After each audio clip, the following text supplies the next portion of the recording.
gente vem conversando, né, nessas últimas semanas sobre a psique, né, a alma, sobre o funcionamento do cérebro, e hoje a gente vai falar um pouquinho sobre a doença da alma, na verdade a depressão, né, que a gente tem visto muito falar, né, principalmente agora na pandemia, né, aumentou muitos casos de que a gente chama de quadros depressivos.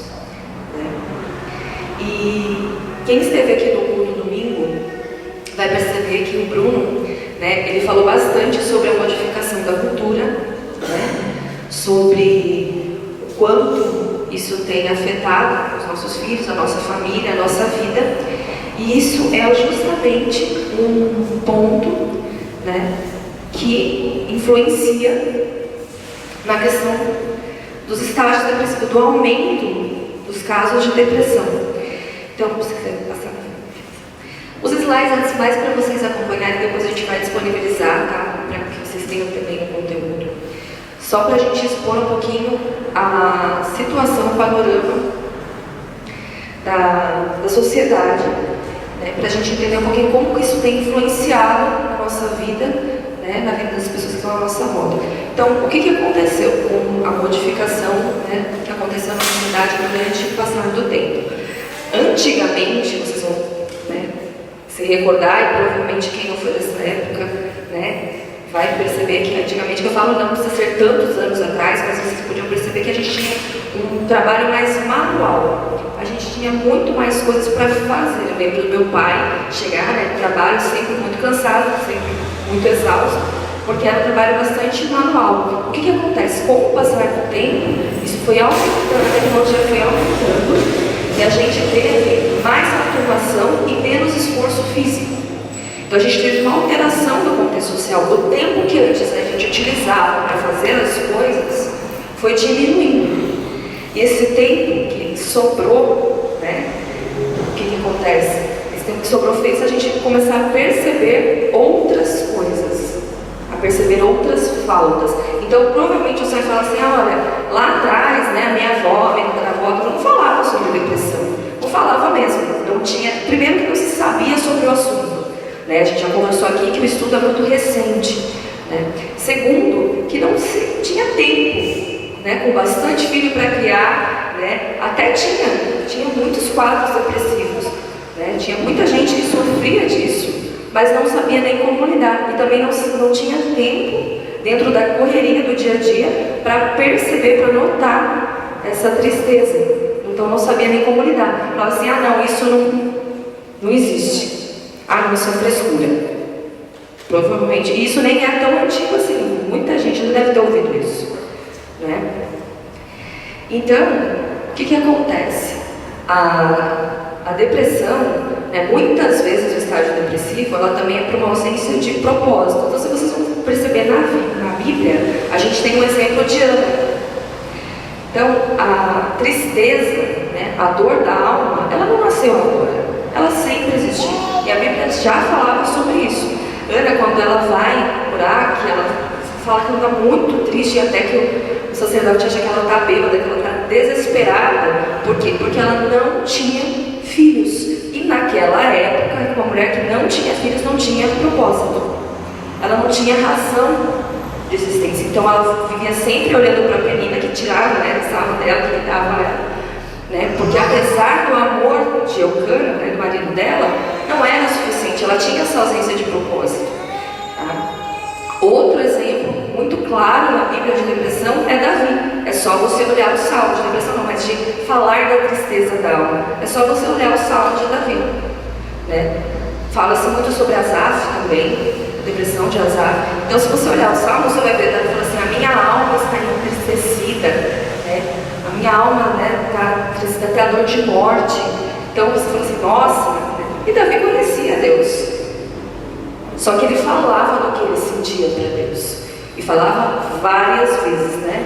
Davi aparentemente parece bastante sentimental, porque muitas vezes ele cita, às vezes toda vez que ele tem um problema, ele leva para Deus, inclusive, a tristeza. Inclusive com relação aos inimigos, às perseguições que ele sofria. Então, a tristeza, a dor da alma, ela não é uma coisa recente, é uma coisa que sempre existiu, e a Bíblia trata disso, não com o nome literal, depressão, porque não existia isso naquela época. Agora, você pode imaginar, se para nós, que temos todo o conhecimento, como é lidar com isso, pense na época de Davi, que não se sabia sobre depressão. Como era difícil para ele, e na posição dele, sendo um rei, falar sobre isso. E ele falava, certo? Bom, a gente falou que sobra tempo, esse tempo ele é preenchido com outras necessidades. Então você começa a entender, na sociedade atual, que você precisa pertencer para ser, e para pertencer você precisa ter. Então esse tempo que sobra, na verdade ele não sobra mais. Com esse contexto, essa mudança cultural que aconteceu na sociedade, que vem acontecendo, você é cobrado para ser e ter cada vez mais. Então o tempo que você deveria ter para cuidar, para amar, para compartilhar, você não tem, você passa buscando sempre uma situação que se torna inacessível. Você nunca vai alcançar essa perfeição que a sociedade cobra. E aí vem o senso de inutilidade, que é uma coisa que a gente vai ver mais pra frente um pouquinho, que acontece, tem acontecido muito com os jovens. Você vê muitos adolescentes em depressão, muitos jovens em depressão, justamente por conta disso.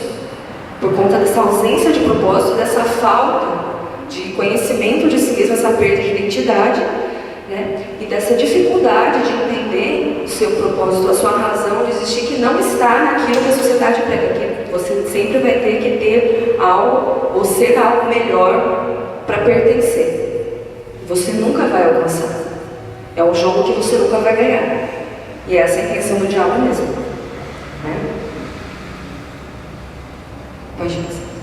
Então a gente fala que a gente tem uma geração de muitas conexões e pouco relacionamento. É muita conectividade e pouca profundidade. E sem profundidade, sem relacionamentos profundos, a gente não tem uma base sólida, a gente não tem uma identidade bem formada. Depois a gente vê a identidade, que a nossa identidade ela é formada na construção de relacionamentos. Ou relacionamentos errados, então a gente também acaba tendo uma perda do que a gente chama de subjetividade, uma perda de alma.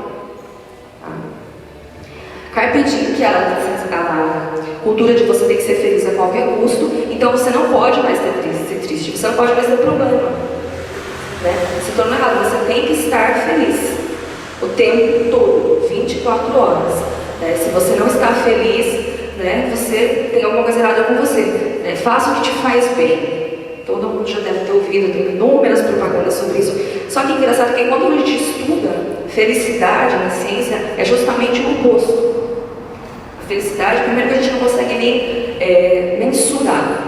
A gente não consegue nem definir felicidade. A psicologia, a ciência não define felicidade, ela define como bem-estar subjetivo. Por quê? Porque é uma coisa que você não consegue tangibilizar. Você não consegue decretar, não, felicidade é isso. Por quê? Porque depende muito de pessoa para pessoa. E porque é impossível você ser feliz 100% do tempo. Isso não existe. Então, o que acontece? Eu tenho que fazer só o que me faz bem, eu tenho que ser feliz o tempo inteiro. Não, você não tem, você vai ter problema. Quando você não entende isso, você abre um espaço para a doença da alma também. Nada que custe muito é interessante, então a gente tem uma sociedade de facilidades, então ninguém mais quer gastar tempo em construir nada, então ao mesmo tempo que quando alguma coisa custa muito, já deixa de ser interessante. Isso a gente pode ver que é uma sociedade, uma geração que não sabe lidar com o problema. Não, isso é muito difícil, se é muito difícil eu não quero. Eu vejo isso às vezes no trabalho, a gente hoje, essa semana estava conversando sobre isso, a dificuldade que as pessoas têm de resolver problemas. Elas não querem resolver problemas. Elas querem só facilidade. Porque resolver problema custa tempo. E tudo que custa alguma coisa é mais do que o custo que a gente chama de custo tangível, que a gente fala de dinheiro, custo do tempo, custo psicológico. As pessoas fogem disso. Teve uma pesquisa do Fórum Econômico Mundial. Em 2016, eles fizeram um levantamento das principais características que o ser humano precisaria ter para sobreviver a partir do ano de 2020 e 2021. Uma delas estava em resolução de problemas complexos. capacidade de resolver problemas complexos, para ser bem-sucedido e conseguir, né, superar as adversidades da vida. Então, isso é uma coisa que a ciência fala, que a gente sabe, porque a Bíblia fala isso, né? A Bíblia fala assim, que nós teríamos aflições. Em nenhum momento Jesus falou assim, não, vai ficar tudo legal, me sigam, né, que vai ficar tudo 100%, não vai ter mais problema. É o contrário. Jesus não nos isenta do problema. Ele fala que vai passar conosco por eles. Certo? E eu posso ser o que eu quiser. A geração do você pode ser o que você quiser. Não, você não pode ser o que você quiser. Deus tem uma identidade para você, um propósito. Você vai ser, se você estiver fora disso, você vai ser frustrado. É muito, a Bíblia traz muitos exemplos disso, de pessoas que seguiram esse propósito, que entenderam quem elas eram e avançaram, e pessoas que ficaram pelo meio do caminho. Davi foi um exemplo de quem entendeu. Quando ele vai derrotar Golias, que ele pede, né, que Saul oferece a armadura para ele, ele fala, não, tem muita gente vestida com a armadura de Saul e não sabe por que a vida está pesada. Essa armadura não pertence a você. Essa identidade não é sua. Todas as vezes que você quer ser alguém que você não é, que Deus não te chamou para ser, vai se tornar pesado. Você não vai avançar, você vai retroagir. Então tem muita gente presa em armaduras que não são dela. E isso é uma coisa que o diabo usa. A confusão da identidade. A confusão do propósito. Que daí você não consegue avançar. Aí você fica frustrado. E aí quando você fica frustrado, você fica assim. Certo? Pode passar. Uma coisa que a gente precisa entender, a diferença entre depressão e tristeza. Estar triste não é ter depressão. Certo? Então, qual que é a diferença? Geralmente, isso é uma, claro, a gente não tem como falar especificamente, é uma análise mais simplista, mas para vocês terem uma noção, né, do que é tristeza e o que é depressão. A tristeza, a gente fala que ela sempre está ligada a um evento precipitante, ou seja, um luto, né, uma perda, e aí aqui eu quero fazer uma observação, que um luto nem sempre é uma morte física, às vezes pode ser um luto psicológico, uma perda de um emprego, uma perda de um relacionamento. Isso é um processo de luto. Então, geralmente, a tristeza, ela está ligada a esse evento. A depressão, ela tem gatilhos. Então, você pode, a pessoa que tem um estágio depressivo, ela pode não ter nenhum acontecimento recente, estar em estágio de tristeza. Comprometimento funcional geralmente é leve. Se você está triste, isso não acaba incapacitando você de fazer as suas atividades. E quando você está no estágio depressivo, isso alterna. Algumas vezes é leve, algumas vezes esse comprometimento é severo. É transitório quando se trata de tristeza. Então, geralmente, com a mudança de ambiente, com o passar do tempo, isso vai melhorando. Quando a gente fala de depressão, isso é crônico. Mesmo você mudando de ambiente, mesmo você mudando de situação, isso não melhora. Não é uma coisa que você consegue controlar. Na tristeza, geralmente a intervenção médica não é preciso. E na depressão, quando a gente tem quadro depressivo, muitas vezes a gente precisa da intervenção medicamentosa, a gente precisa de um remédio para ajustar, depois a gente vai ver um pouquinho sobre isso, o desequilíbrio químico que acontece no cérebro por razão de uma desordem emocional, né? E a gente precisa equalizar isso para que saia do estágio depressivo. Geralmente, na psicologia, a gente costuma dizer que a gente começa a se preocupar, né, quando o estágio de tristeza aguda, ele dura mais de 2 semanas. Então, assim, quando você tem um momento de perda, né, alguma dificuldade, algum trauma, as 2 primeiras semanas geralmente elas são mais graves, e depois a tendência é que isso melhore. Se neste meio tempo, se depois de 2 semanas, isso não melhorar, aí começa a se acender uma luzinha. Então está na hora de procurar ajuda. Alguma coisa que não está correta, que precisa ser tratada. Falando um pouquinho sobre a depressão, depois eu vou passar para vocês, tem um site muito legal chamado I Fight for Depression, que é Eu Luto contra a Depressão, é um site mundialmente usado, né, que é uma ONG de vários países, que eles disponibilizam bastante material sobre a depressão, né, sobre como você pode procurar ajuda, né, sobre pessoas que ajudam e orientações, inclusive para a sociedade, de como ajudar pessoas no estágio depressivo. Tá? Então, a depressão hoje, ela afeta 1 entre 4 mulheres e 1 em cada 8 homens. Então, a gente percebe, se você é uma mulher mais, muito por conta da parte hormonal, que também influencia. Tá? Então, uma pessoa pode sofrer depressão, como a gente falou, em razão de uma perda, de um trauma, né? Quando a gente não consegue lidar apropriadamente e não conseguir lidar com uma perda da forma como você espera, né? Eu perdi, eu tive um problema e não estou conseguindo lidar. Não é vergonha nenhuma, isso acontece. Nós somos seres humanos e a gente precisa entender isso para que a gente consiga superar isso. Então, por isso que pedir ajuda é muito importante. Ou ela pode ter uma vulnerabilidade prolongada, resultante de experiências antigas ou fatores biológicos. A gente já conversou que a depressão, né, a gente tem dentro da psicologia genética um gene que a depressão ela pode ser, sim, passada geneticamente. Isso significa que se eu tenho depressão, meu filho vai ter? Não, ele pode ter uma pré-disposição. Isso não é, na verdade, uma obrigatoriedade. A gente sempre fala que o diagnóstico não é um decreto. Então, não existe nada que é 100% quando a gente trata o ramo da ciência de humanas, que é 100% certeza. Tá? Pode acontecer. E experiências antigas, né? Ou seja, traumas que aconteceram lá na infância, que muitas vezes você acha que tratou, ou você, né, fala assim, não, está tudo certo, e que na verdade não foram resolvidos e influenciam, desencadeiam, né, uma série de reações enquanto adulto. E aí, depois a gente vai conversar um pouco sobre isso, justamente porque tem muita gente que fala assim, não, mas eu nunca, não tenho nada, nunca aconteceu nada. E na verdade não aconteceu nada agora, mas aconteceu lá atrás. E aí algumas situações são gatilhos, que só o nosso cérebro starta, e aí a reação acontece. Certo? A depressão, como a gente falou, não é se sentir mal. Tá? É mais do que uma disposição passageira, a gente já falou sobre isso, né? Não significa que, eu estou triste, eu tenho depressão. Não, tristeza é uma coisa, como a gente viu, depressão é outra. Então, a depressão, ela é uma doença e ela precisa de ajuda profissional.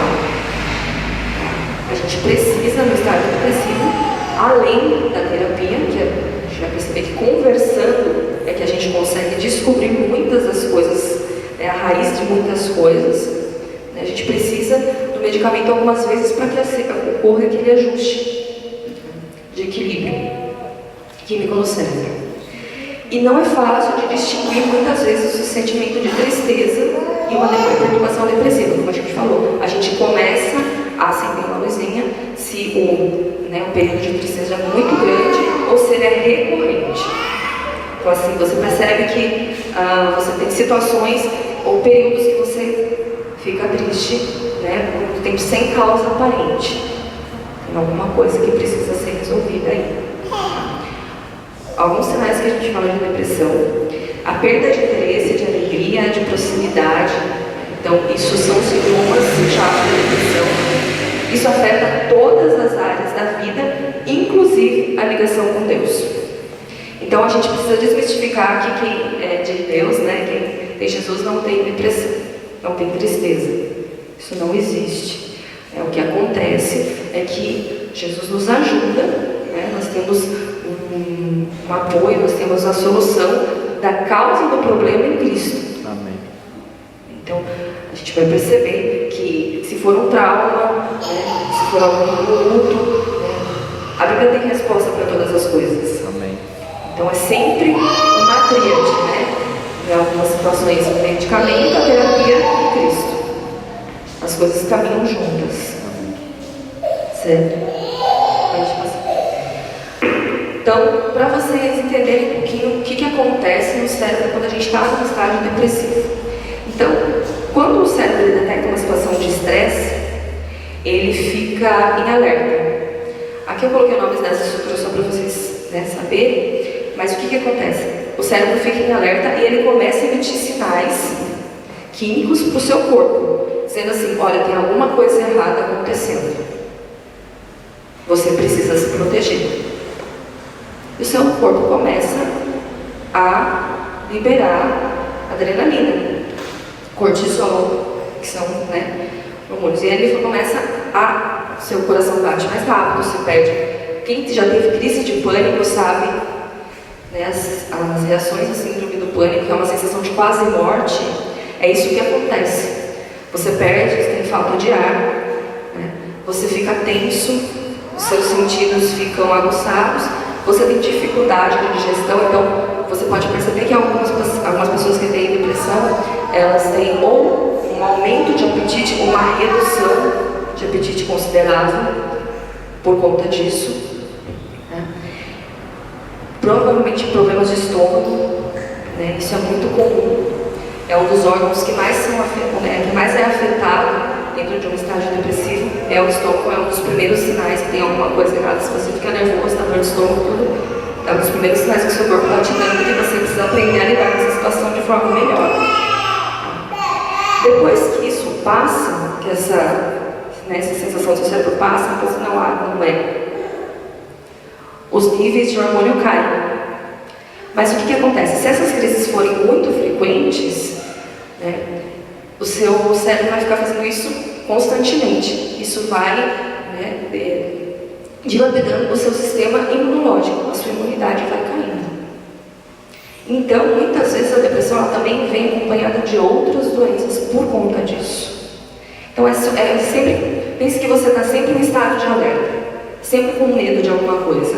Um dos sintomas é isso. Um medo infundado. Infundado que a gente diz assim, não tem causa, né, aparente, não tem uma causa real para que ele exista, mas o seu cérebro está sempre te dando esse alerta. Então você nunca tem paz. Você nunca tem paz. Isso fisicamente, né, te traz nenhum benefício, te traz muitos malefícios. A gente fala que esses neurotransmissores, né, que são a comunicação que o nosso cérebro faz, ela faz por meio desses neurotransmissores, ela é feita, a regulação disso é feita pela genética e pelo ambiente. Quer dizer, como que você vai regular, como o seu cérebro entende as coisas? Pela genética, ou seja, o que você recebeu dos seus pais, e pelo ambiente que você cresceu e convive. Então, dentro do processo terapêutico, ou seja, quando a gente vai conversar, né, quando a gente começa a conversar para entender um pouquinho da situação, muitas vezes a gente começa a perceber que o problema do estresse está dentro do ambiente que a pessoa está. Esse ambiente pode ser familiar, esse ambiente pode ser o trabalho. Existem sim trabalhos que adoecem. Nem toda a família, né, é boa no sentido de benéfica, de convívio. Nem toda amizade, nem todo relacionamento é benéfico. Por quê? Porque os nossos neurotransmissores eles são regulados, inclusive nosso cérebro ele é regulado pelo ambiente que nós estamos também. Por isso que a Bíblia fala, já falou sobre isso, né? Que as más companhias corrompem os bons costumes. A gente precisa tomar cuidado com os ambientes que nós estamos. E tem uma retroalimentação desse ciclo. Ou seja, o nosso cérebro ele faz isso constantemente. Que é o que a gente falou, que quando você está no estágio depressivo, essa sensação, né, esse alerta, ele é constante. Por isso que também dá muito cansaço. A depressão ela vem acompanhada muitas vezes de cansaço. Então, como que ela afeta o nosso corpo? Então, falta de motivação. Né? Você tem a perda de prazer desde as tarefas mais complexas até as mais simples. Então, assim, passear com os amigos, né? Até escovar o dente. Não sei se alguém já presenciou, mas casos de depressão severa, que a pessoa não levanta da cama. A pessoa ela não tem mais autocuidado, ela não se cuida mais. Então, o estágio depressivo não começa assim, ele começa com a perda, com o desinteresse das tarefas. Sair com os amigos, eu estou cansado, mas assim, você sempre está cansado, você não tem mais vontade de estar com a sua família. Esse é um ponto de atenção. Tá? Outra coisa, o seu humor muda, o sono, a forma de aprendizagem, de atenção, principalmente em criança. A criança tem depressão? Tem, a gente vai ver depois, principalmente crianças que passaram por algum estresse, por algum tipo de violência. Essa violência nem sempre precisa ser física. Então, um dos sintomas, né, que a gente percebe é a perda, o déficit de atenção. E também a dificuldade de aprendizado. Uma criança que tem histórico de violência, de agressão, ela tem dificuldade de aprendizado também. Outra coisa que o nosso organismo faz, né, são as infecções de repetição. A gente já falou que a imunidade baixa, então você vai perceber que uma pessoa que tem depressão, ela tem outras doenças que vêm acompanhadas. Por quê? Por conta da imunidade baixa. Aí você fala assim, está sempre doente. Não é assim. Tem uma razão para isso. O raciocínio lento. Então, a dificuldade de lembrar das coisas, de concentração, insônia ou sono excessivo. Então, ou a pessoa tem muito sono, como a gente falou, fica extremamente cansada, não levanta da cama, ou a pessoa tem insônia, ela não consegue dormir, porque o cérebro também não desliga. Tem uma coisa chamada de síndrome de pensamento acelerado. Não sei se alguém já ouviu falar sobre isso, que é uma hiperatividade do seu cérebro. E você não consegue desligar, você não consegue descansar. E a palavra de Deus fala assim, paz, me deitarei e dormirei, porque tu se me fazes deitar de segurança. Então, Deus nos criou para viver em equilíbrio, para dormir, para trabalhar. Então, quando tem algum desequilíbrio no nosso organismo, como a gente falou, primeiro isso acontece na alma e reflete no físico, tem alguma coisa que a gente precisa consertar. Mudança de peso, como a gente falou, que ela afeta o apetite, né? Dores físicas, então a fibromialgia é uma doença muito ligada à depressão, que são as dores nos nervos. Tá? Por quê? Porque a dor e o humor, eles são comandados pelas regiões do cérebro que são conectadas. Então, por isso você fala assim, eu fiquei doente, tudo entrou bem, depois de um tempo comecei a ficar com depressão. Tem uma conexão cerebral. Além da questão do sentido, da intimidade e tudo mais. Outra coisa, isso aqui vai ser importante a gente começar. A gente tem viu muito na pandemia que aumentou demais, né, os estágios depressivos. Mas tem uma razão para isso. A solidão. As pessoas, como a gente falou, eram de muitas conexões e poucos relacionamentos. Com o isolamento, a solidão ficou evidente, ficou palpável.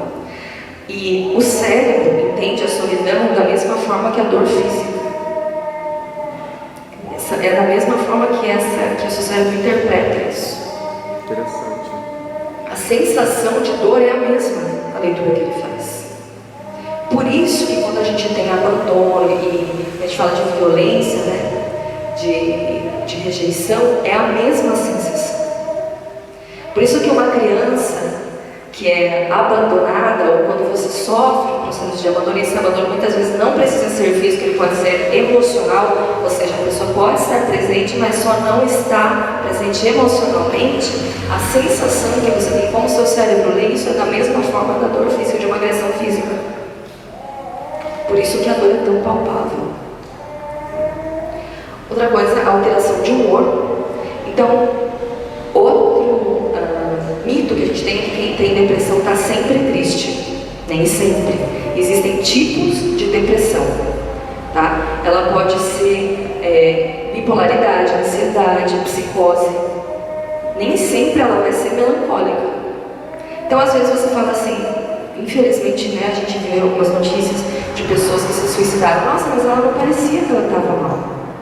Ela estava aqui sorrindo, conversando, porque a depressão nem sempre é a tristeza constante. Muitas vezes é a oscilação. Um dia você está muito feliz, né? Muito, a gente chama de fase de excitação, e no outro dia você está muito triste. Isso também é um perigo, porque quando você está no estado de excitação, muitas vezes você toma decisões que você se arrepende. E no estágio da depressão, da tristeza, você vai ter dificuldade de lidar com isso. E aí fica um ciclo sem fim, que é o que a gente chama de feedback positivo. Pode? Com certeza é mais difícil de detectar. Sim. O que a gente tem são os outros sinais que a gente observa, né? Se a pessoa ainda mantém os compromissos, né? Se depois a gente vai ver um pouquinho sobre sinais de suicídio, né? O que a gente pode, como a gente pode observar. Teve formou 3 anos atrás, na formatura do terceiro. Tinha um menino lá dançando e no outro dia ele se matou. Ninguém entende o que aconteceu. Ele se enforcou. Sim. Ele estava aqui nos vídeos dele, eu lembro que estava vendo esses dias ele pulando, dançando, conversando. No outro dia ele se enforcou. Sim. E hoje a gente tem uma dificuldade muito maior, porque a gente tem uma sociedade que exige aparência. Então todo mundo é feliz, todo mundo está bem. Todo mundo já viu essa pergunta. E fora dos stories, né? Do Instagram, você está bem? Como você está de verdade? Como você é de verdade? A gente tem uma sociedade que não aceita falha, que exige uma perfeição que nunca vai ser alcançada.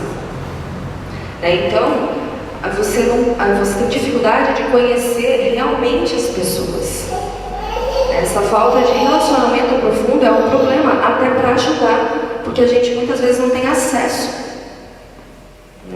A pessoa não mostra, não pede ajuda. E é complicado, porque você consegue, né, algumas vezes observar, por isso que é importante o papel da igreja também para orientar as famílias a observar. A gente vai falar um pouquinho sobre a depressão na adolescência, né, para você observar alguns sinais, para você procurar ajuda. E a gente pode pensar que é progressivo, os sinais vão cada vez mais. Algumas vezes eles vão aumentando, algumas vezes eles são lineares. Demora para perceber que a pessoa está na fase depressiva. Se você já conheceu a pessoa, já convive com ela, você às vezes identifica fácil, ou então você vai falar assim, você está acostumado com isso. É uma pessoa muito introspectiva. Será? Histórico familiar, tudo mais, são coisas que você vai observar.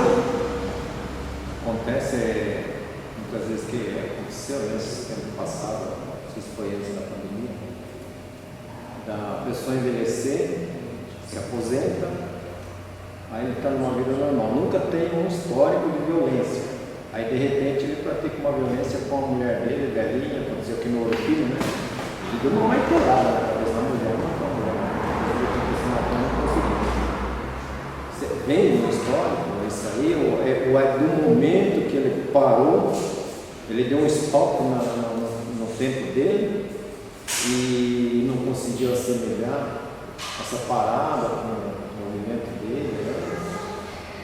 Quando a gente fala principalmente histórico de violência, nunca é do nada. Sempre tem um fundamento, sempre tem alguma história. O que pode acontecer é que ele sempre teve uma vida ativa. E quando ele parou, esse senso de propósito que nos faz perpetuação é o senso de propósito. Nós que temos Cristo, nosso principal propósito, é o que eu sempre falei, a eternidade. E aqui é o que Deus nos chamou para fazer. Mas quando a gente não tem esse senso de propósito, eu vou dar um exemplo da minha avó. A minha avó trabalhou muito a vida toda. E quando ela tinha acho que uns 60 anos, mais ou menos. Ela teve um problema no coração e teve que parar de trabalhar. Só que o trabalho era a vida dela. Era tudo que ela tinha.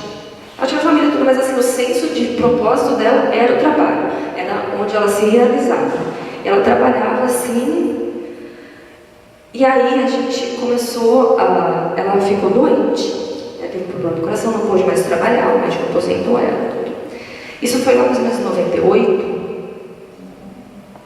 Mais ou menos 98. E naquela época falava sobre a depressão? De forma alguma, muito pelo contrário. Se hoje a gente já tem dificuldade, naquela época, psicólogo é médico de louco, isso é um absurdo. E a gente percebeu que ela começou a ficar doente. E um médico falou assim, olha, ela precisa de um psicólogo. E na época, né, as pessoas falaram assim, não, imagina, ela é super ativa, de jeito nenhum. Com o passar dos anos, ela foi piorando. Então ela falava assim, eu ouço vozes, aí o pastor olha lá. Só que não era espiritual. Não, tem que vir alguém orar aqui por mim, porque... E ela era da igreja, ela era diaconisa, era uma pessoa, ela é meu avô. Então eram pessoas que conheciam a Deus. Isso foi piorando. Piorando, até que quando meu avô faleceu, foi ladeira abaixo. Que daí foi um gatilho para a doença piorar. Aí a gente descobriu que ela estava com esquizofrenia e Alzheimer, por conta de uma depressão não tratada lá atrás. Porque quando ela perdeu o trabalho, ela perdeu tudo.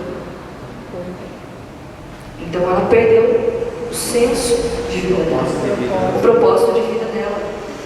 Então, por isso que a gente fala, essas coisas estão ligadas. Lá a gente não sabia, não se falava sobre isso.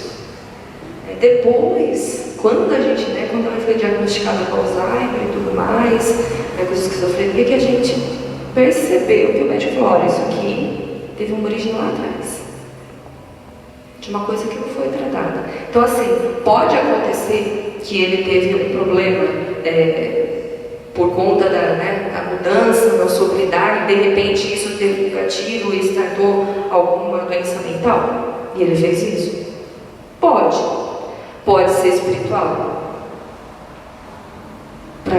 É que solto assim é difícil de analisar, sim, né? Porque assim, é o que muito me parece, é difícil. Ele não tinha nenhum indício. Ele não tinha nenhum indício, ou a família não tinha conhecimento. A esposa nunca falou. Nunca falou. Normalmente a pessoa agredida, ela... Porque as pessoas da rua, na verdade, vê uma cena, né? Sim. A esposa dentro de casa vê outra cena, né? Exatamente. E isso no meio evangélico tradicional, eu vi muitas coisas dessas muito perigoso, porque eu vi no tradicionalismo hoje, a gente está trabalhando fora um pouco disso, mas no tradicionalismo você viu o marido na frente e a mulher com 3 crianças atrás, 6 crianças atrás.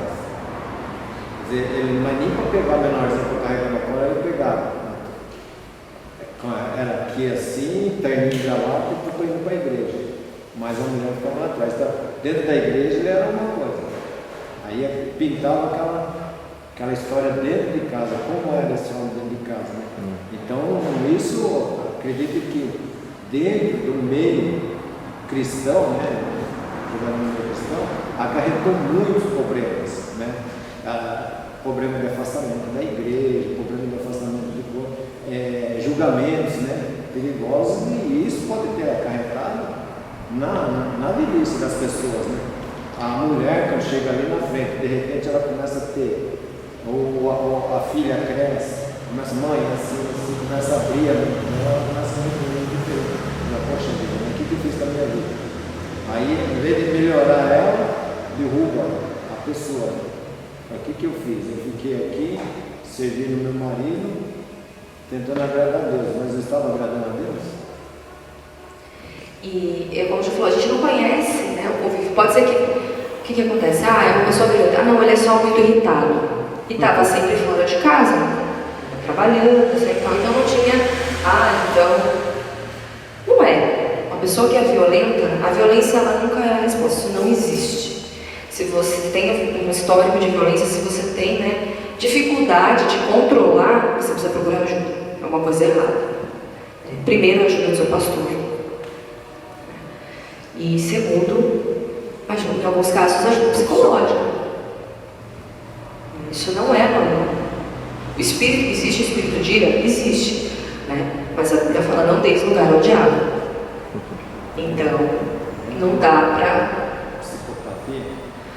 Pode ser. Psicopata ou narcisista também, eles são pessoas ótimas na sociedade.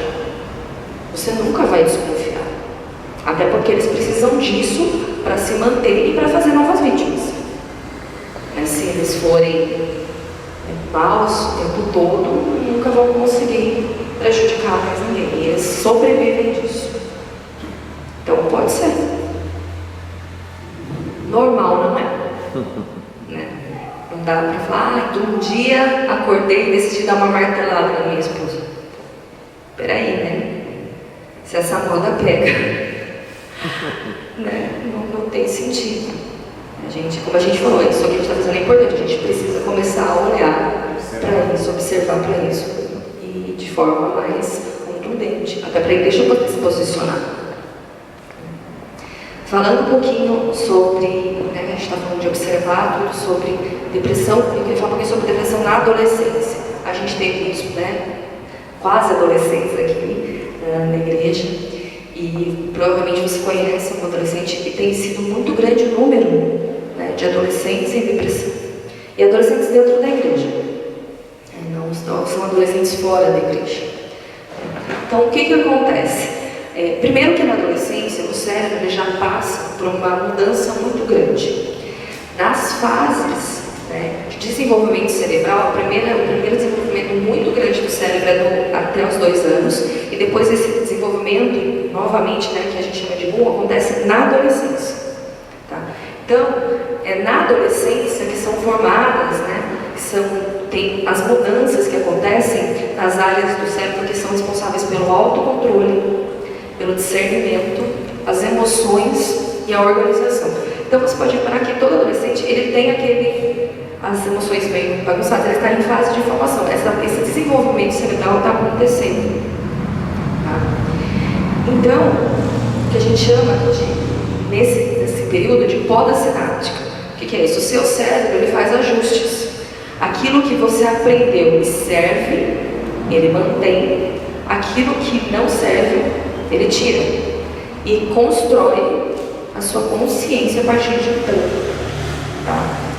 Então, o que a gente fala? Que no desenvolvimento do cérebro na adolescência, né, ele pode ser conscientemente controlado pelo adolescente. Então, na adolescência, aquilo que você aprende, aquilo que você exercita, é aquilo que seu cérebro grava profundamente. Então, aqueles que aprendem a organizar os pensamentos, a compreender, né, os conceitos e controlar os seus impulsos, né, eles vão preparar as fundações neurais, as fundações cerebrais para o resto da vida. É nessa fase que você prepara as fundações do seu cérebro para o resto da sua vida. Por isso que é uma fase tão difícil. E por isso que é uma fase que Satanás tem tentado tanto. Né? A gente vê que sempre primeiro o núcleo familiar. Porque se ele destrói a família, ele destrói tudo. Sem a família não tem a proteção, né, da sociedade, não tem, inclusive, né, a proteção da igreja. A igreja é constituída por família. Depois as crianças e os adolescentes. Né? Então, muitos casos que a gente tem de traumas, eles acontecem na infância e na adolescência, que são os períodos de desenvolvimento maior e que vão acarretar, né, problemas para o resto da vida, se não forem tratados. Mas Jesus fala assim, que vinde a mim se estáis cansados e sobrecarregados que eu vos aliviarei. Então a cura de Cristo não é só física, ela também é a cura da alma.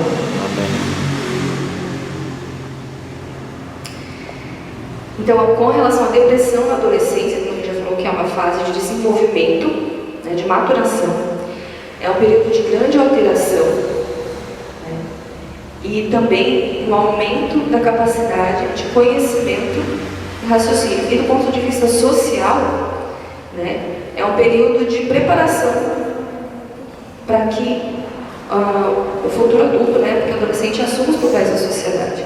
É o que o Bruno falou aqui. Como os nossos adolescentes, né, os nossos filhos estão sendo influenciados na escola.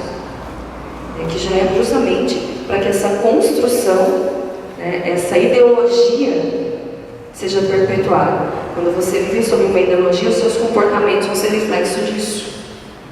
Então, é justamente uma preparação para que essa nova sociedade, né, a nova ordem mundial, isso existe, né, não é fake news, não é teoria da conspiração, isso existe, né, isso foi preparado, isso já vem sendo desenvolvido, né, se vocês tiverem de curiosidade, a nova ordem mundial ela vem desde a época de Napoleão, que era o iluminismo. Lá atrás, então não é uma coisa de agora. O diabo ele tem um plano, da mesma forma que Jesus. prazo, né? Um planejamento a longo prazo. Sim, da mesma forma que Jesus tem um plano, o Satanás também tem um plano para destruir. E a gente precisa ter consciência disso. Então, essa nova construção, como a gente falou, né, essa nova ordem da sociedade que tem exigido tanto, né, e também tem tornado nossos adolescentes, as crianças tão frágeis, porque a gente tem, né, adolescentes que não sabem lidar com as dificuldades da vida, né, que não sabem, como a gente falou na semana passada, né, que não tem limites e também não aceitam um Deus que coloca limites. Então, muitas vezes não sabem lidar com as dores. E aí que o estágio depressivo vem. A dificuldade vem. Então, o que são os principais sintomas na adolescência? Né? Diferente um pouco do adulto, o adolescente ele não vai apresentar sempre a depressão que a gente chama de melancólica, não é a tristeza o tempo todo. Esse é um exemplo, porque você fala, ele dançou, e depois, sim, a maioria dos adolescentes ele não apresenta a depressão. A mulher achou que ela estava despedindo, mas despedindo para cima.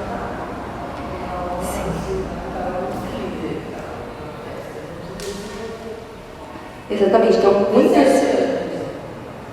Tá, dentro da adolescência, na psicologia, né, desenvolvimento do adolescente até 24 anos. Desenvolvimento cerebral. A gente fala da maturidade. Isso explica muita coisa, né? Tem um pessoal que está um pouco retardatário ainda, né? Está um pouco atrasado. Ainda está, né? Mas 24 anos que a gente fala de desenvolvimento de maturidade, né, cerebral. Mas assim, muitas vezes o adolescente ele vai apresentar muito mais a bipolaridade, excitação e sintomas de tristeza depois. Baixa autoestima, aí a gente... A ausência dos pais presentes acabou não identificando, né? Essa oscilação, né, dentro do filho, né? Da filha, né? Sim. Eles acabam não percebendo. Eles acabam não identificando a ausência, né, que a gente fala, a ausência emocional, porque muitas vezes o pai ele é presente financeiramente, né, materialmente, mas ele não é presente emocionalmente. Então a ausência emocional é um problema de criação de identidade desse adolescente, que vai gerar uma baixa autoestima. Isso, a falta de amor, né, é um problema, que é o abandono emocional. Você fala assim, mas eu sempre fiz de tudo pelo meu filho. Só o divórcio já é uma situação complicada para o adolescente, já perde o papel, né? Sim. Já está mais próximo. Eu acho interessante que... É uma ruptura, né? Que normalmente as pessoas falam assim, não, mas o meu filho lidou bem com a situação. Não lidou, não tem estrutura emocional. Não. A gente adulto não lida bem com algumas perdas, quanto mais uma criança. A criança lida melhor, né? Porque vai. Superou tão bem. É uma avaliação externa. É uma avaliação de um amador querendo, né? É mais uma adaptação que ele resolveu. Sim, ele se adapta. É uma adaptação, não uma resolução. Teve que engolir a situação. Ele teve que engolir a situação. Então, assim, muitas vezes, muita gente passou, né? Como a gente fala, agora a gente fala sobre isso, mas lá atrás você falava. Então, muitas situações que nós vivemos, a gente teve que engolir. Igual a mãe falava, engole o choro, né? Quem? Minha mãe falava. Engole o choro. Então, assim, você engolia. Né? Não é que você lidava. Eu estou falando da minha mãe, deixa eu estou falando do problema. Não é que você lidava com o problema. Você engolia quê? Você passava por cima disso, né? Só que agora nós colhemos os frutos disso, de muitas situações que nós vivemos, que são reflexos disso, né? De muitos gatilhos mentais que nós temos, que às vezes nós não sabemos do que é. Porque nós não sabemos, não tínhamos ferramenta para trabalhar com isso. E isso é uma coisa que a igreja pode ajudar, né? A lidar com as dificuldades, a como trabalhar com isso, né? Sempre utilizando Cristo como modelo. Com relação à adolescência, tem outro ponto que acontece muito, que chama autoagressão, que também é fruto ou é reflexo de depressão, de adolescentes que se cultivam. Eu já tive uma experiência, quando eu era líder de adolescentes, que uma pessoa me procurou, falou assim: olha, você precisa falar com a minha filha, porque ela está se cortando. Eu já falei para essa menina burra parar de fazer isso. Aí eu falei assim: não, olha, toda dor que você inflige por fora é para calar uma dor que está dentro. Ninguém se machuca porque sente prazer na dor. E se faz isso, também tem alguma disfunção. Será alguma coisa está errada. Aí, conversando com aquela adolescente, na verdade era um problema por conta do namorado da mãe. A mãe tinha se separado, já tinha sido um processo de separação difícil, o pai era ausente, a mãe trabalhava muito, claro, né, tinha 3 filhos para criar, e começou a namorar, e isso, a menina não estava sabendo lidar com isso. Então, assim, o que ela fazia? Ela se cortava para chamar atenção. Para que você faz isso? Para chamar atenção. Ou para chamar atenção, ou para suprimir uma dor interna. Essa autoagressão, ela pode ser de mutilação, como a gente deu exemplo, ou também de overdose, de medicamento, de álcool. Há adolescente que bebe, ninguém bebe até cair, como infelizmente muitos adolescentes bebem, né? Porque é legal. É um anestésico, né? É um anestésico. Quando você bebe, você tem a sensação, né, de anestesia. Você sai da realidade. Então, se você está precisando sair da realidade, tem algum problema que precisa ser enfrentado. A gente precisa saber que quando a gente trabalha com a depressão, com a tristeza, a primeira coisa a fazer é encarar a dor e não fugir dela. Tudo que você foge fica maior. Tudo que você encara, você consegue vencer.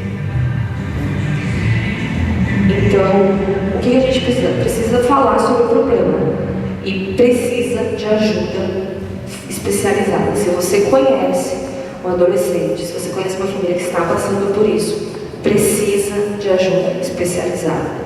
Por quê? Porque isso, tá, é um forte indício para o suicídio.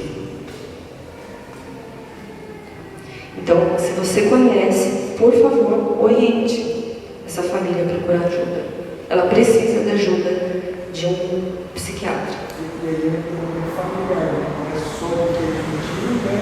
Porque esse demora mais, a gente tem dificuldade de ter um trabalho conjunto. Sim, se a gente fala principalmente de adolescente, a família entra no tratamento junto. Porque geralmente está envolvida. Não tem, é difícil você, né? A não ser que seja uma situação assim de bullying, né? Alguma coisa externa, mas geralmente a família está envolvida. E mesmo que seja uma coisa externa, a responsabilidade, né, dos pais, da família, eles precisam participar. Tá? Depois eu vou passar para vocês algumas perguntas que a gente faz quando você identifica uma situação de suicídio, de possível caso de suicídio. Essas perguntas, você faz se a pessoa der a abertura. Existem pessoas que vão te procurar e vão falar sobre isso. Eu já tive situações de pessoas que procuraram e falaram assim: olha, estou pensando em me matar, tudo bem. E pessoas que Não falaram, mas deixavam indícios. Eu já comecei a perceber que estavam no estágio de depressão, né? Você fala assim, mas a pessoa não falou que vai se matar. Nem sempre a pessoa vai pedir ajuda, e a depressão é muito traiçoeira. Sua mente é muito traiçoeira. No estágio profundo de tristeza, né, você quer, como a gente falou, isso é causador. Você quer finalizar isso. Então, muitas vezes, no desespero de finalizar, você acaba fazendo isso. Então, primeira coisa é você orientar, né, sobre a necessidade de procurar ajuda especializada. Claro, aqui eu estou falando orientações fora a primeira coisa que a gente sempre faz, que é orar, né? Que nós sabemos que é a primeira coisa que a gente fala. É a primeira. Né? Se você conhece, se alguém da igreja procura ajuda, né, ore para essa pessoa e também oriente a procurar ajuda especializada, tá?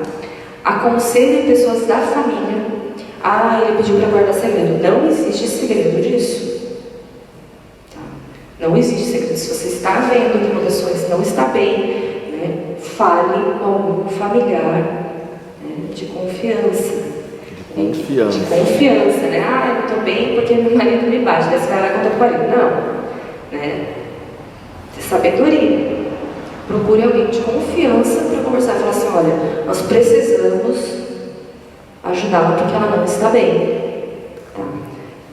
Como a gente falou, não é fácil ter clareza, principalmente com relação ao suicídio, mas é possível a gente conseguir ajudar de alguma forma para tentar, né, enquanto a pessoa não procura ajuda, a gente tentar ajudá-la.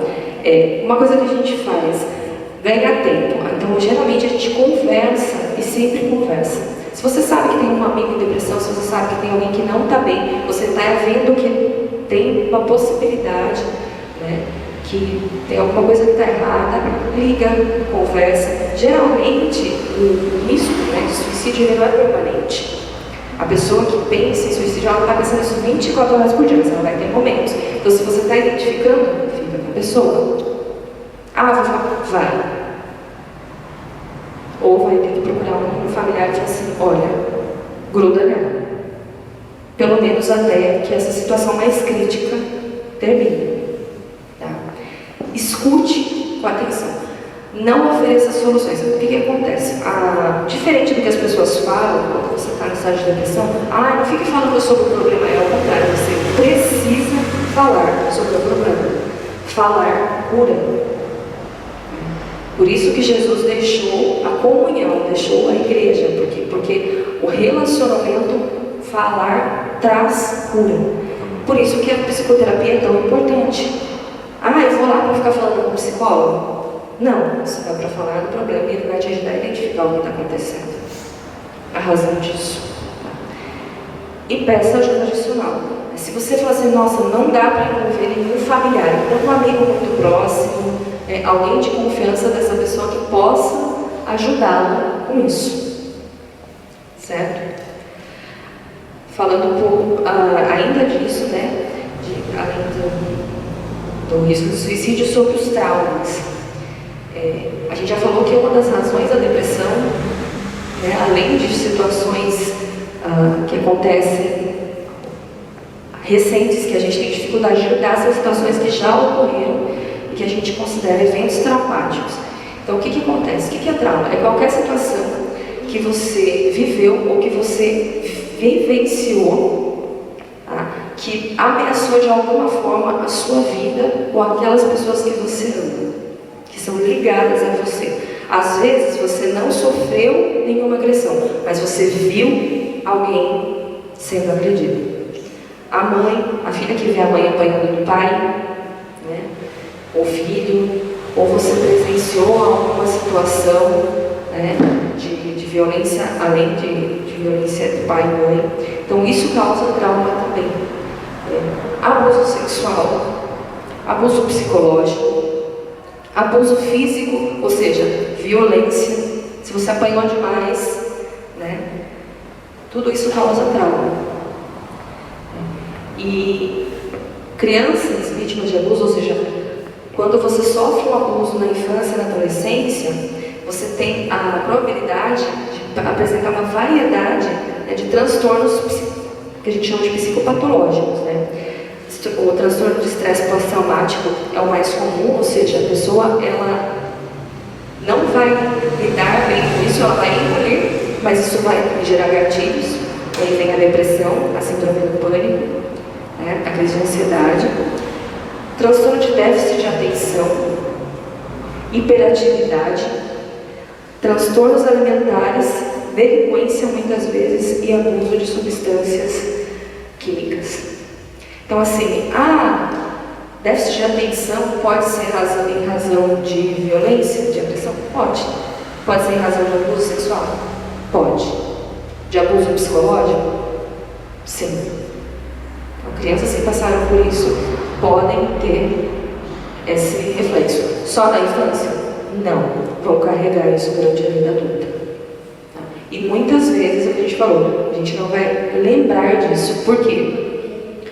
Porque a nossa psique, né, a nossa mente, ela tenta nos proteger. Então, muitas vezes, ela vai jogar isso, ela não vai cuidar, mas ela vai trazer isso para o esquecimento.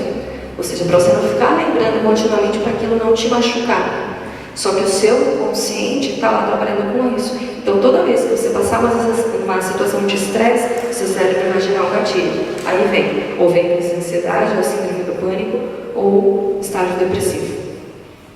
Então, isso vai ser recorrente para uma situação que você viveu lá atrás. E muitas vezes não se lembra.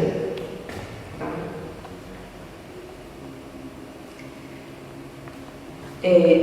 Outra coisa com relação a vítimas de violência, né? E a gente já detectou aqui que violência não precisa ser só física, né? Pode ser abusos de todas as formas, é dificuldade com relação à autoestima, inferioridade. Então, você vai ter uma dificuldade de, não só com relação à depressão, mas com relação aos relacionamentos e à condução da sua vida. Às vezes você fala assim, não, mas eu sou tímida. Você é tímido mesmo? Ou você quer se esconder por conta de alguma situação que você viveu? Lá atrás, muitas vezes você não se lembra. Existe uma diferença. Culpa, vergonha. Então, geralmente, são pessoas que têm dificuldade de relacionamento.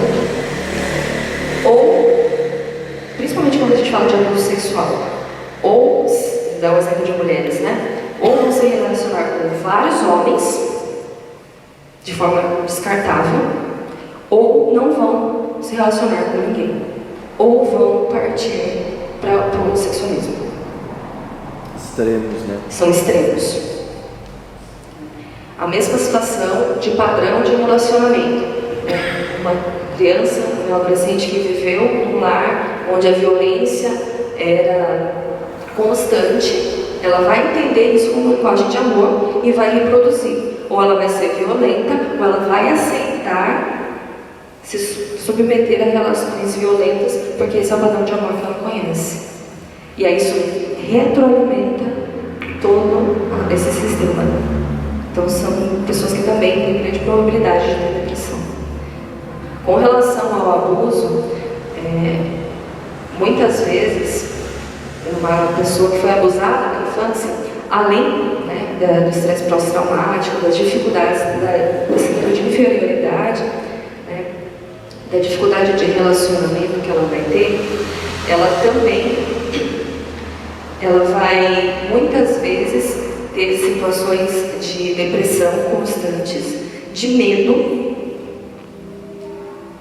do abandono, medo da perda, porque geralmente, quando você é criança, adolescente, sofre um abuso, seja ele psicológico, seja ele físico ou sexual, você também tem um abandono, a negligência, mesmo que seja inconsciente. A maioria das crianças e dos adolescentes que são abusados, eles não falam sobre o problema.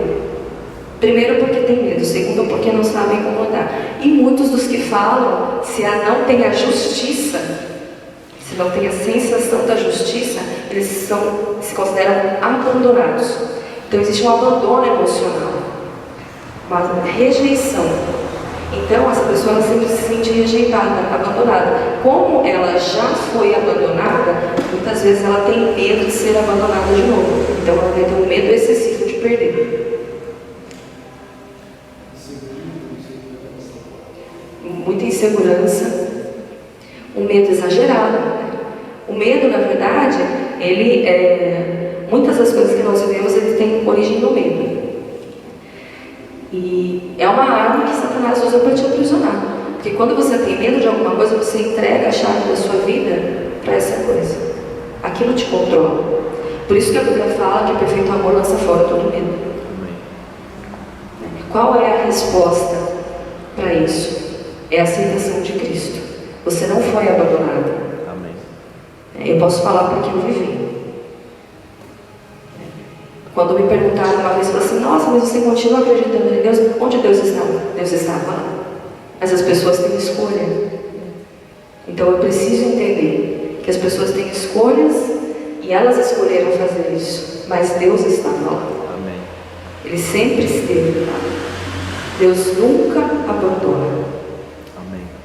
Então isso, você é de uma hora para outra? Não. Então, se nessas conversas, você lembrar de alguma situação que você viveu na infância, você falou assim: nossa, poxa, realmente eu tive uma situação que me fez, que eu vivi, que eu acho que gera, procure ajuda. Procure ajuda, a gente, para olhar para você. Se você precisa de ajuda especializada, a gente também vai conseguir. Procure ajuda. Por quê? Porque Jesus precisa curar algo. Porque muitas vezes você precisa ser curado para que você avance. E Satanás tem te deixado preso, em cárceres que muitas vezes você não se lembra. E Jesus já te deu a chave. Amém. Amém?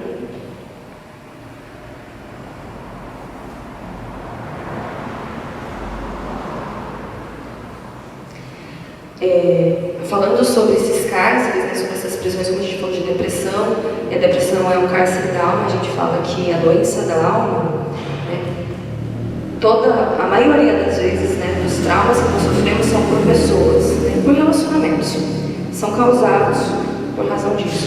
Tem uma frase do padre Fábio de Beltrão, do profetizando, que eu gosto muito, que fala assim: existem pessoas que nos roubam, mas existem pessoas que nos devolvem. Então Jesus ele tira os relacionamentos que nos roubam a identidade, nos roubam a alma, para nos dar primeiro relacionamento que devolve nossa alma com Cristo. Amém. E outros relacionamentos que vão nos fazer crescer. Então, como a gente falou, se você teve algum problema, se você teve algum trauma, algum relacionamento, alguma situação que você sabe que te machucou, procure ajuda. Porque todo relacionamento ele cria um laço. Alguns viram nós. E é isso que a gente precisa fazer. Que Deus vai desfazer. Amém. Nem sempre a prisão ela termina quando a gente recebe a chave. Quando a porta do cárcere é aberta, muitas vezes a gente fica preso na memória. Nosso cérebro fica preso, a nossa alma fica presa. Davi fala sobre isso, sobre a prisão da alma. Então, muitas vezes, depois de um evento traumático, de alguma coisa que você passou lá atrás, a dor ela continua, o sofrimento continua, porque ele não foi tratado, ele não foi curado. Como a gente falou, a minha oração é para que Deus traga à sua memória se existe alguma coisa, algum cárcere que precisa ser aberto, alguma prisão que precisa ser quebrada, para que você se lembre e Deus possa te resgatar. A primeira coisa que a gente precisa fazer é reconhecer, é tomar consciência que o cativeiro existe. Negar o problema não resolve. Por isso que a gente tem falado sobre isso dentro da igreja. A gente precisa entender e aceitar o sofrimento. Quando a gente não aceita, a gente sofre duplamente. A gente sofre e sofre porque não aceita. Então, aceitar não significa que você concorda com o que aconteceu.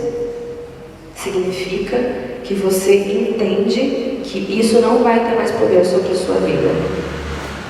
Deus ele não vai apagar a sua memória, mas Ele vai ressignificar isso. O exemplo muito conhecido é de Jesus e Pedro.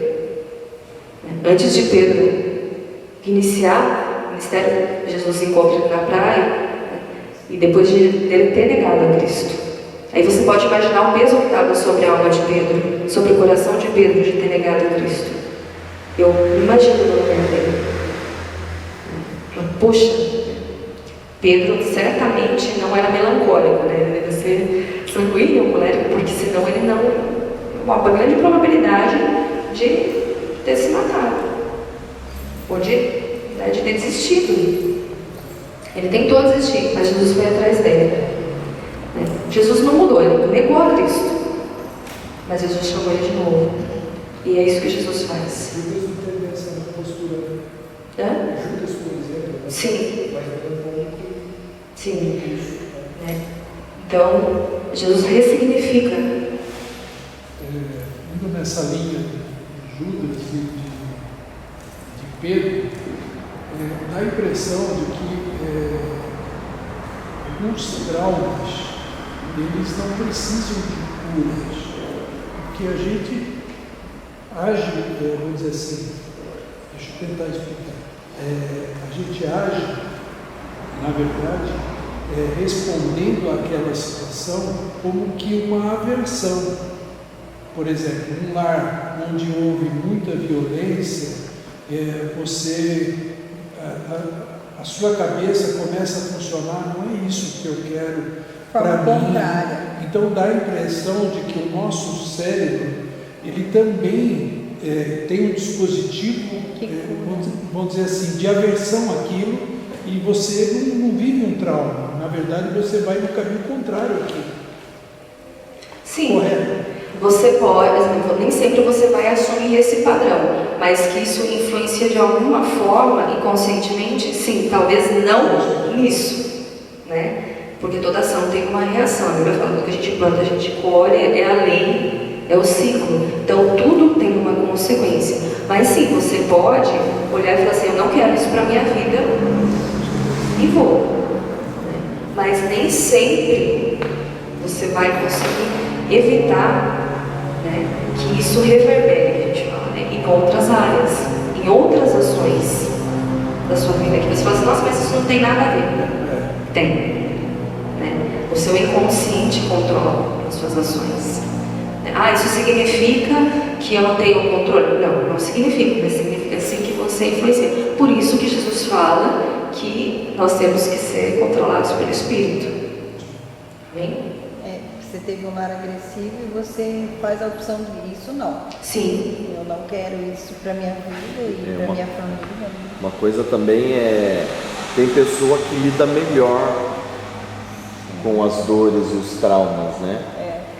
Isso não é a grande maioria, mas tem... Eu tive um pouco de dificuldade de entender isso, porque hoje até conversei sobre isso com o Nelson. Porque eu achava que quando Cristo entra, né?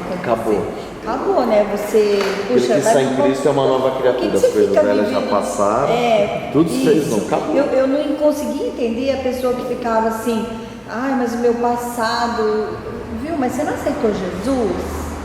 E o Nelson falou, não, tem pessoas, exatamente o que o Juliano falou, que sabem lidar melhor e outras não, né? Eu vivi num lar extremamente agressivo e eu não vou dizer que isso não me afetou, mas esse passado para mim passou, entendeu? Não me afetou assim. E tem gente que sofre com isso, né? Sim. E eu não consegui entender. Aceitou Jesus? Peraí. Não, a gente que às vezes não sabe lidar mesmo e precisa dessa... Jesus levou o cativo e o cativeiro.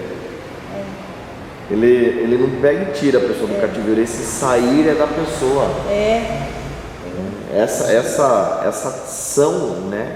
Jesus ele dá todas as ferramentas, as condições, ele próprio, mas o sair do cativeiro também depende da pessoa, né? Sim, e é por isso que a gente está falando, às vezes a gente não tem noção que está no cativeiro, que a gente precisa, a cela está aberta, mas a gente não reconhece a cela, e esse é o principal problema muitas vezes. O cativeiro saiu dela e ela não se... Exatamente, então é você identificar, não, olha, realmente aqui eu preciso de ajuda, ou aqui, aqui, Senhor, olha, eu preciso que o Senhor me ajude aqui, porque eu já identifiquei que foi por isso, então eu não quero mais viver assim, né? A gente precisa, né, lidar com isso. As pessoas lidam de formas diferentes com os problemas. Personalidade, temperamento, né, o próprio ambiente que vive, o tanto de conhecimento que tem. E às vezes fica assistindo e fala, tá tão fácil de sair, né? Mas não é da pessoa. Eu gosto muito, tem um livro que chama A Bailarina de Auschwitz. E acho que é o nome dela. Ela é uma judia, que ela foi presa, foi levada no campo de concentração. E hoje ela é uma psicóloga. E ela conheceu o Viktor Frankl. A gente falou um pouquinho sobre a logoterapia, né, sobre o senso de propósito. E ela vai dar muitas palestras e ela fala assim, todas as vezes que eu atendi alguém, as pessoas falam assim, nossa, mas eu tenho medo de falar para você, porque o que eu vivi comparado ao que você viveu não é nada. Ela falou assim, as pessoas sentem as dores de formas diferentes. Sim. Porque são pessoas diferentes. Foram criadas de formas diferentes. Né? Você tem 2 filhos, 3 filhos, eles não são iguais. As pessoas, Deus tem inúmeros filhos, são todos diferentes. O que a gente precisa fazer como igreja é ajudar as pessoas que estão no cativeiro a sair e orientar, né, ensinar, né, as pessoas a lidarem com os problemas de forma que isso não paralise a vida delas. Né? Que a gente falou assim, a dor é inevitável muitas vezes. Muitas vezes você não tem como fugir.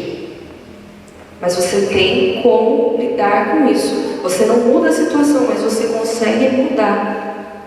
Então isso é o importante. A gente tem que procurar a dor? Não é isso que a Bíblia fala, né? Você não tem que sofrer e procurar o sofrimento. Mas quando ele vier, você precisa saber lidar com ele. Amém? E falando sobre isso, a gente tem um problema muito grande de depressão por falta de perdão. A chave para resolver, vamos dizer assim, a maioria desses problemas de depressão está na igreja. Sim. Porque na essência, tudo é o perdão. Né? Eu costumo dizer o seguinte, eu fui agraciado por Deus, porque o dia que eu me converti, eu entendi isso. Minha primeira lição foi o perdão. E aí a minha vida mudou completamente. Então, nós temos esse elemento tão fundamental para curar realmente esse mal, né? Esse mal que não importa quem fez, o perdão é quem vai. E aí eu pude entender na minha trajetória de vida, porque eu resolvi isso, e meu irmão não, né? Então o dia que meu pai morreu, na verdade, existiu um grito dentro dele, ele começou a falar de coisas de infância, porque ele quis encontrar em mim o fato dele não ir no enterro, e eu falei, não, eu vou no enterro, eu tinha essa questão resolvida, né?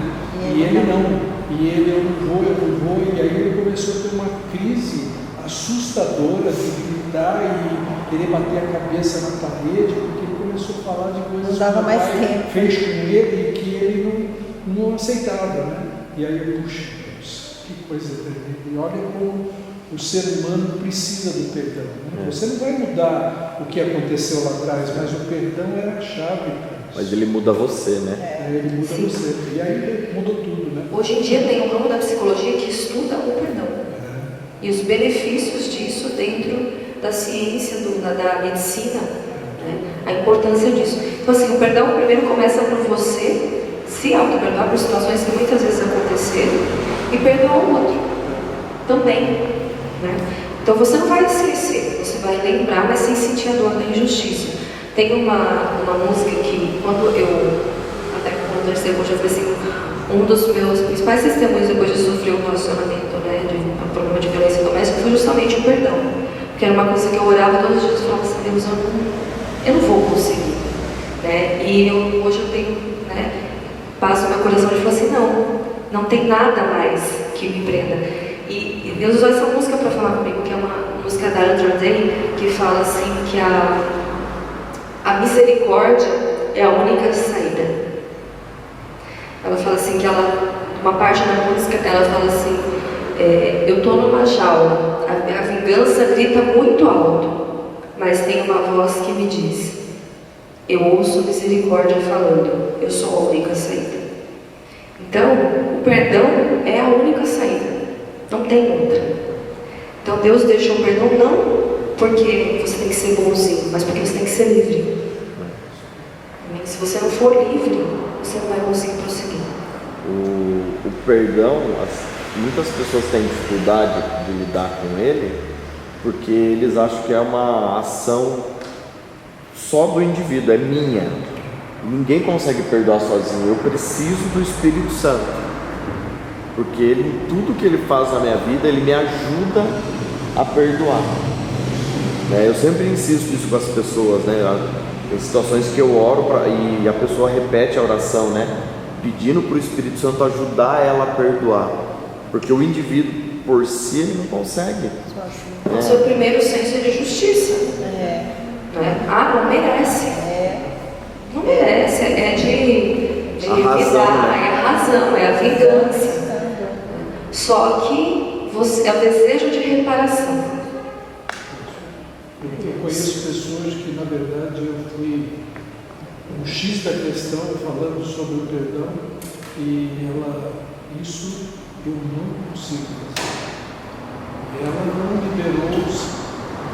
liberou a outra pessoa, que é no caso de separação, mal ajustado e tal, e eu falei, olha, você tem que perdoar, não tem outra saída. E ela disse, eu não consigo. Por ela mesma não. E ela vive isso até hoje, e amargando uma vida. É um processo, né? Principalmente quando a gente fala de relacionamento, né? De dor, né? Da dor, não, porque todo fim é um luto, né? É uma dificuldade. Você chora não só por aquilo que você perdeu, mas por aquilo que você não vai viver, frustração e tudo mais. Então, é um processo. E sozinho a gente não consegue mesmo, né? Não tem como. Não é humanamente impossível. Sem a ajuda de Deus não dá. Não tem como fazer isso. Então, para a gente finalizar, né, com relação à depressão, se você conhece alguém, se você precisa de ajuda, tá? São coisas que a gente já falou aqui, mas eu queria deixar uma tríade que a gente fala. São 3 coisas. Deus, procure a ajuda de um médico e procure um terapeuta. Se você está precisando de ajuda, procure ajuda, a gente dá um jeito, a gente ajuda. Por quê? Eu vou ter que tomar remédio? Em algumas vezes o remédio vai ajudar a tirar, a estabilizar, e a terapia vai ajudar a resolver, Deus, né, primeiro, e a terapia vai ajudar a resolver a causa. Por quê? Eu tomo remédio e não resolve. Não vai resolver mesmo, o remédio não cura a depressão. Ele ameniza o sintoma até que você tenha a capacidade de lidar com a causa, com aquilo que causou. Então, procure ajuda. E se você sabe que alguém está passando por uma situação dessa, né? Agora você já aprendeu um pouco mais sobre o assunto, como você pode ajudar, ajude. Se precisar de ajuda, a gente está à disposição também, né? Alguma dúvida? Só mais uma pergunta, Ariane. Quando você falou da infância, da criança, a gente sabe que a criança sente desde o ventre da mãe, né? Sim. E quando houve um abandono, é uma dúvida minha, quando houve um abandono da parte, por exemplo, do pai, e essa criança ainda era muito nova, ela não viu o pai, né? Não conheceu, não teve convivência, ela vai pode ter alguns problemas na adolescência de rejeição, mesmo assim? Pode. Mesmo não ter tido a convivência? Por não ter tido. Por não ter tido a convivência. É diferente, mas por exemplo, se o pai morre. Mesmo se ele foi substituído por um outro pai? É uma coisa que precisa ser tratada, principalmente porque a paternidade, especificamente, ela vai influenciar muito na forma como essa pessoa vai ver Deus. Né? Então, esse ponto. Então, assim, eu posso ter um pai, ela pode ter um amor, pode, mas pode ser sim que ela tenha. Porque ela foi rejeitada. Ela foi, teve um abandono. Aí no caso aí, se tiver um pai substituto, que ele não conheceu o pai, né? Mas tem um pai substituto, e esse pai for um exemplo, ele pode alcançar. né? Pode. Eu vi um caso de uma menina, o pai, ela na adolescência lhe deu como presente a certidão de nascimento como pai. Aliás, a menina fez isso com o pai, que ela passou ele como pai dela. Ela assumiu ele totalmente por causa do jeito como ele tratou ela. Sim, e assim, eu acredito, Deus, ele não deixa ninguém órfão. Nunca. Né? Por mais, a Bíblia fala isso, né? Por mais que o nosso pai e nossa mãe se esqueçam, ele sempre está presente. O que a gente sabe, se uma mãe, né, vive isso, se a família vive isso, é que você construa essa identidade da criança. Que você fale, que você ensine principalmente sobre o perdão para o pai biológico. Sim. Né, a liberar isso, a essa pessoa ver Deus como um pai que não abandona, porque inconscientemente ela pode ter essa visão. Né? Ah, vai ter? Não significa que vai, mas pode. Hoje nós estamos com um problema que eu acredito que se a gente tinha na minha adolescência, né, e nos anos 78, 80 ali, né? Na minha adolescência, eu já estava com 19 anos, né? Você falou que está 21, 24. Cerebral, tá? Mas vamos. Eu tive a separação da minha mãe e do meu pai, eu tinha 5 anos de idade. Mas a imagem dela, indo embora, eu nunca esqueci. Estava eu e meus 2 irmãos sentados no barranco, em São Bernardo do Campo, ali à beira da minha Chieta, né? Hoje já não existe mais aquele local, mas eu lembro na minha mente, né? Tinha 5 anos e muito claro, eu lembro até da sacola, um tipo de cesta assim que ela foi, não me lembro da roupa, eu não lembro da fisionomia da minha mãe mais, mas eu lembro dela caminhando. Eu vejo assim, uma senhora com uma sacolinha caminhando, ela queria me levar, deixar os outros 2, eu acabei optando por causa dos meus irmãos, acabei optando meu pai. Mas eu vejo, eu na minha adolescência, não sei se por causa da época que não tinha essa questão que hoje nós estamos vendo que os adolescentes hoje estão sofrendo muito mais, eu sobrevivi trabalhando, pode ser que eu tenha essas crises que nem você falou, né? Não sei como que me arrumei, eu não tenho ideia do que me arrumei, sei que fui vivendo, fui levando a vida. Quando eu casei, foi muito bom o casamento meu, foi uma coisa, parece que foi completou realmente remédio. aquela fase, aquela falha, tudo. Não teve esse problema de eu pôr minha esposa como local da minha mãe, não teve esse problema não. Mas eu digo hoje, aquela época era muito mais fácil de se lidar com a adolescência, a pessoa, do que hoje. Hoje, os adolescentes não têm mais essa base. E as informações que vêm para eles, na verdade, vêm todas distorcidas. É muita informação também. Muita informação totalmente distorcida, desde dentro da sala de aula, né? É uma desinformação. É uma desinformação, porque eles já recebem essa desinformação dentro da sala de aula. Eles estão desconstruindo dentro da sala de aula, na verdade. E às vezes eles acabam escolhendo também o que é mais agradável, né? De tanta opção que tem. Mas é porque a gente tem uma construção de identidade da sociedade na sua época muito melhor do que a gente tem hoje. Hoje, o que a gente tem? Desde o que você vê os pais desde criança? Né? Tudo que o filho quer. Então ele não sabe lidar com frustração. Não sabe. O próprio pai, devido às informações que passaram para eles hoje, acaba falando, não, eu recebi isso do meu pai, eu recebi surra do meu pai, não vou dar isso do meu pai porque veio informação. Não dá para tirar a correção do amor, né? Sim. Deus corrige, né? Como lidar hoje com esse jovem? Como lidar hoje com esse jovem? Como a gente pode lidar com ele? Não batendo, né? Não a correção, mas não batendo do jeito que a gente apanhava, mas como lidar? Porque sua conversa hoje parece que não está funcionando mais. Vou sentar e conversar. É assim, tem, né, a gente tem que falar isso da vara, mas eu acho que a gente tem um papel muito importante como igreja, também estou até falando sobre isso hoje, da possibilidade da gente falar, começar a ensinar os jovens de verdade, os adolescentes, porque essa informação é diferente de conhecimento. Eles têm muita informação e pouco conhecimento. Então, é o que o Bruno falou, a gente precisa ensinar a eles o que é certo, que eles tenham capacidade de falar, olha, isso é errado por causa disso, isso que hoje eles não têm. Hoje eles vão na escola e vão ser ensinados, essa desconstrução é péssima. Quando a gente desconstrói o que é o pilar, as coisas vão ruir. A gente vai ter um problema, a gente já está tendo um problema. Então, por que a gente tem adolescentes e jovens tão frágeis? Porque a gente teve uma construção de identidade muito ruim, muito frágil. Né? Você pode ser o que você quiser, eu nunca falo não, eu te amo do jeito que você é, eu te aceito de qualquer jeito. Né? O importante é que você seja feliz. Não. Quando o mundo fala não, ele não vai aguentar. Quando os problemas vierem, se estabiliza. Nunca foi frustrado. Hoje eles já casam, né? O jovem casa, pensando assim, se não der certo amanhã, depois da manhã eu descaso. Exatamente. Eles já casam com essa cabeça, né? Se a gente não trabalhar essa casou, tenta viver até o final da vida, né? Aí...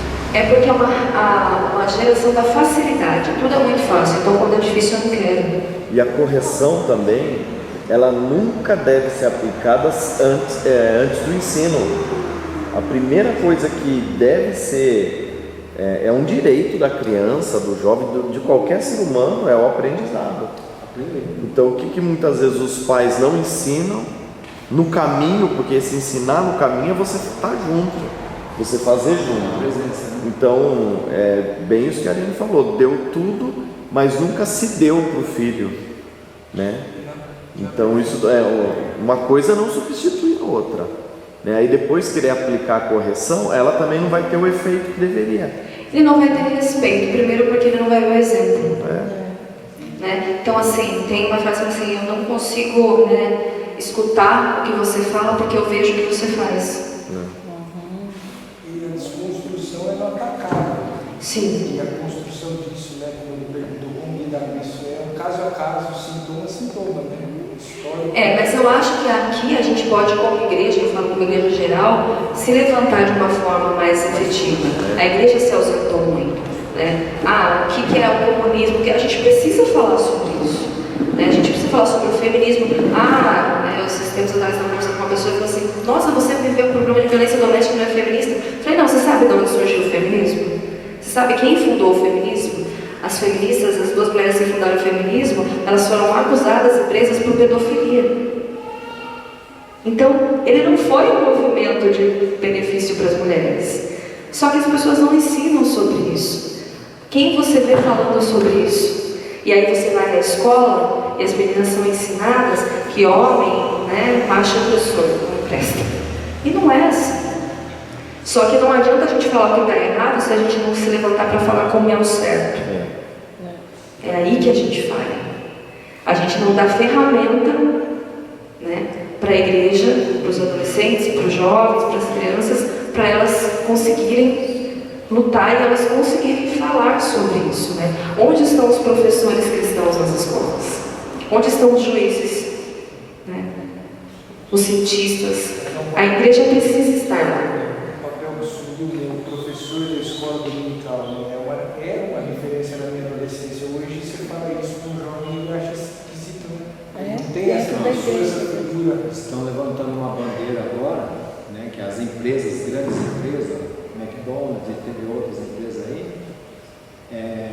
um shopping center em Santo André também, eu vi uma mulher falando, né, ela foi lá no banheiro para qualquer pessoa, né, para as três, qualquer um.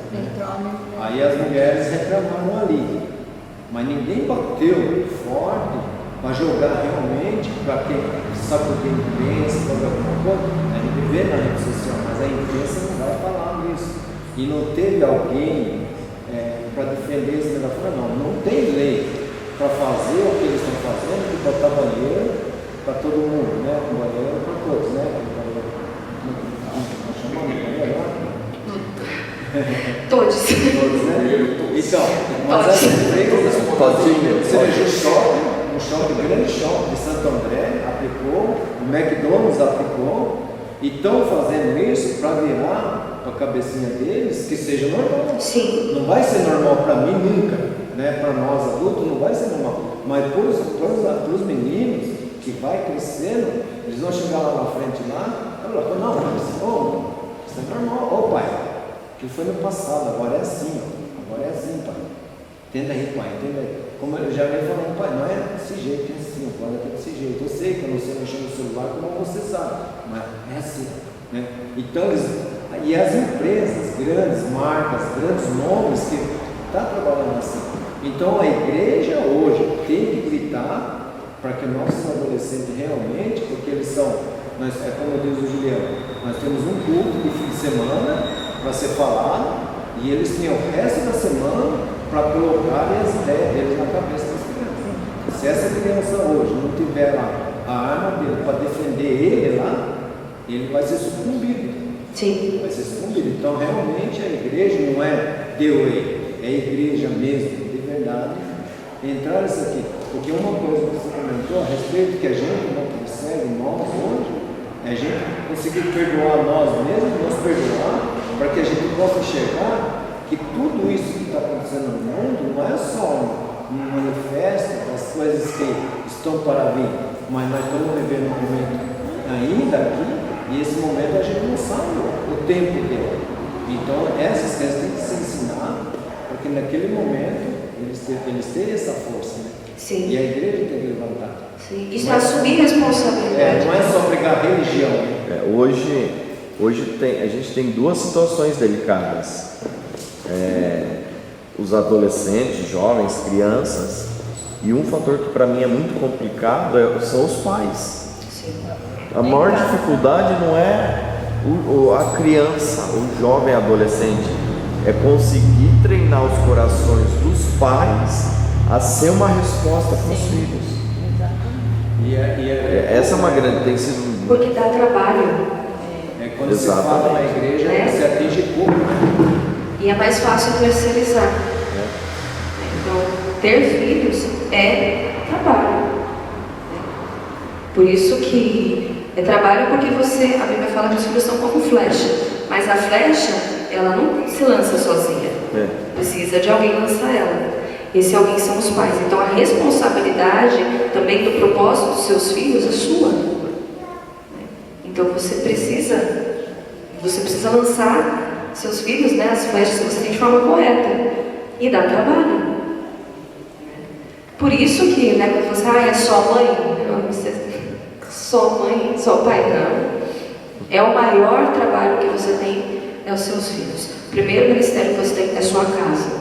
Não adianta você fazer nada fora, se dentro da sua casa você não faz. Isso é sério. Forte, né? Forte. Eu vou considerar.